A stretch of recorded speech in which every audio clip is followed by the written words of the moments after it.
I would like to sincerely congratulate the government and the people of Turkmenistan on occasion of the State Flag Day and Constitution Day, May the 18th.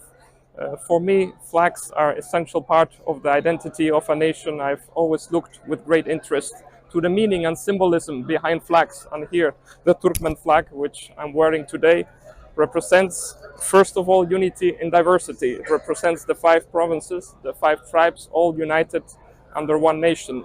Also, a very interesting element of this flag is the olive branch that you see at the bottom, that you also see in the flag of the United Nations. And this is a reflection of Turkmenistan's commitment to peace, which is so badly needed these days, and which is reflected on the many initiatives that Turkmenistan has taken over the years, culminating in this year, the International Year of Peace and Trust. And let me also congratulate the government and the people of Turkmenistan on occasion of the Constitution Day. This is the essential document that binds the country together, that forms the basis of domestic and foreign policy, that puts the human dignity at the center of the legal document and all other policies that emanate from it.